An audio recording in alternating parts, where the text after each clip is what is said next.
Almanya'da yaşam gerçekten anlatıldığı kadar toz pembe mi? Yoksa o sosyal medyada gördüğünüz her pazar bir göl kenarında kahve içilen, alt alta dizilmiş euro destelerinin olduğu hayatlar koca bir illüzyon mu? Bugün size Almanya'nın sadece o övülen sistemini değil, kimsenin kamera önünde o meşhur filtrelerin arkasında itiraf edemediği soğuk gerçekleri anlatacağım. Kiralar maaşınızın ne kadarını yutuyor?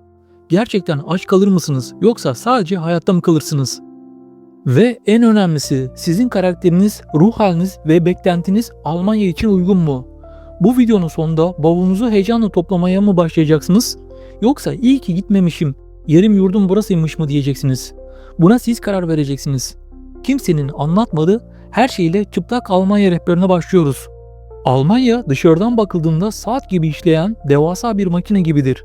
Trenler genellikle dakiktir, sokaklar temizdir, gürültü kirliliği minimumdur. Ama bu kadar kusursuz görünen düzenin bir Akdeniz insanı için çok ağır bir bedeli var. Spontaneliğin ve sıcakkanlılığın ölümü. Türkiye'de akşam 8'de canınız sıkıldığında bir arkadaşınızı arayıp hadi aşağı gel bir çay içelim diyebilirsiniz.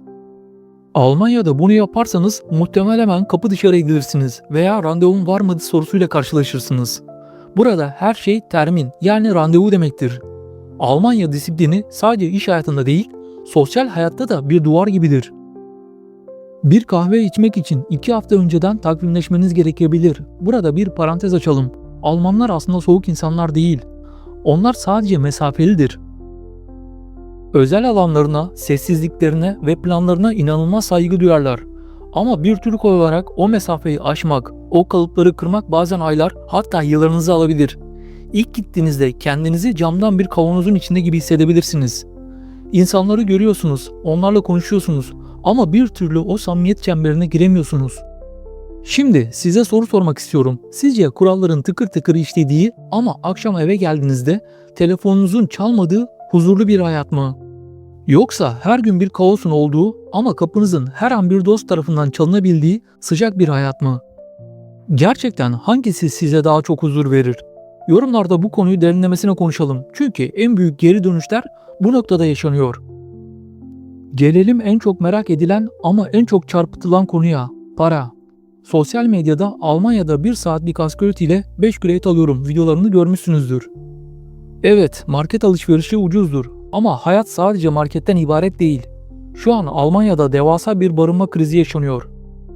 Berlin, Münih, Hamburg ve Stuttgart gibi popüler şehirlerde 1+1 eli yüzü düzgün bir ev için 1000 ile 1600 euro arasında bir sıcak kira ısınma dahil ödemeyi göze almalısınız. Üstelik evi tutmak da ayrı bir dert. Ev sahiplerine adeta bir iş başvurusu yapar gibi dosya sunuyorsunuz. Maaş bordronuz, kredi notunuz, eski ev sahibinizden referansınız. Eğer bekar bir yabancıysanız, çocuklu bir Alman aileyle aynı eve talip olduysanız şansınız ne yazık ki çok düşük.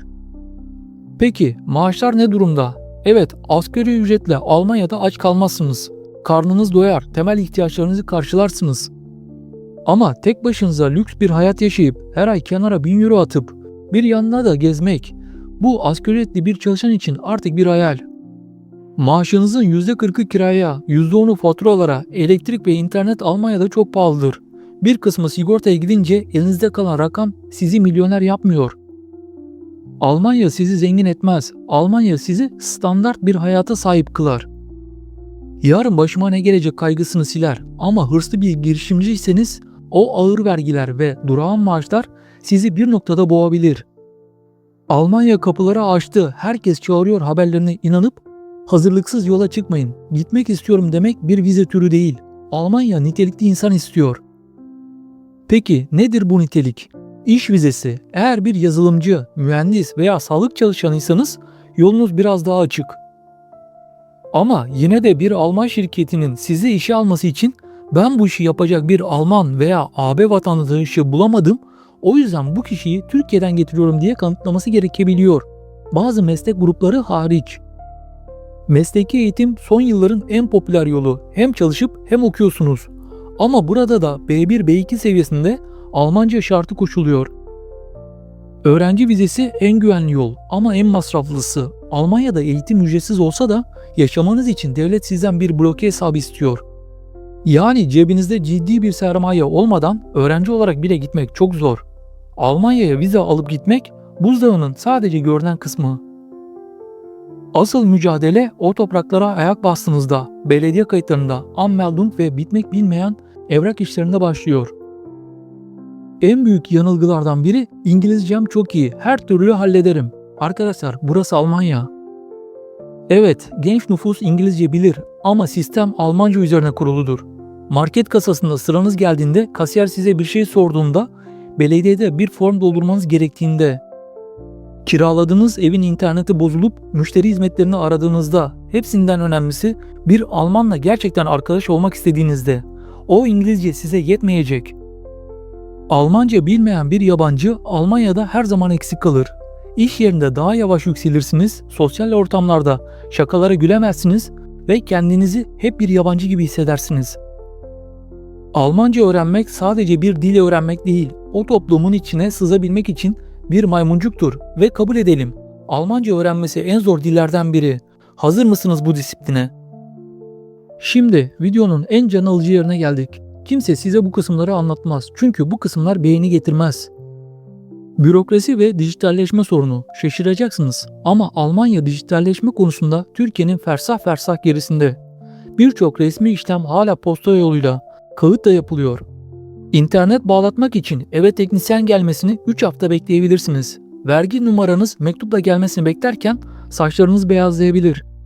Yalnızlık ve depresyon, özellikle kış aylarında havanın öğleden sonra 4'te karardığı gri ve yağmurlu aylarda o meşhur gurbetçilik hissi tokat gibi çarpar. Aileniz yok, çocukluk arkadaşlarınız yok, görüntülü konuşmalar bir noktaya kadar teselli eder. Birçok kişi birinci yılın sonunda ben burada ne yapıyorum diye sorgulamaya başlar. Vergi yükü, maaşınız brüt olarak çok yüksek görünebilir ama elinize geçen net rakamı gördüğünüzde küçük bir şok yaşayabilirsiniz. Bekarsanız ve çocuğunuz yoksa maaşınızın neredeyse %40'tan fazlası vergi ve sosyal kesintilere gider. Gelin bir özet yapalım. Eğer siz kurallara uymayı seviyorsanız, akşam saat 10'dan sonra gürültü yapmayan komşular istiyorsanız, liyakatin olduğu, işinizi iyi yaptığınızda takdir edildiğiniz bir sistem arıyorsanız ve en önemlisi sabırlıysanız, Almanya sizin için bir cennet olabilir. Ama eğer siz sıcakkanlılık, spontanelik ve her an dışarıda olma kültürüyle yaşıyorsanız, bürokrasiye tahammülünüz yoksa, yalnızlık sizi çok çabuk aşağı çekiyorsa ve kısa yoldan zengin olma hayalleri kuruyorsanız, Almanya sizin için çok büyük bir hayal kırıklığına dönüşebilir. Evet dostlar, Almanya'nın cilalı yüzünün altındaki gerçekler bunlar. Ben size ne gitmeyin diyorum ne de mutlaka gidin. Ben size hazır olun diyorum. Bu anlattıklarım sizin için bir uyarı mı oldu yoksa ne olursa olsun gitmeye değer mi dediniz? Aşağıda yorumlarda buluşalım. Tüm sorularınızı tek tek yanıtlamaya çalışacağım. Eğer bu videoyu faydalı bulduysanız beğen butonuna basmayı ve bu tarz dürüst içeriklerin devamı için kanala abone olmayı unutmayın. Bir sonraki videoda Almanya'ya yeni gelenlerin yaptığı 5 büyük hata konusunu işleyeceğiz. O videoyu izlemeden sakın yola çıkmayın. Kendinize iyi bakın. Bir sonraki videoda görüşmek üzere. Hoşça kalın.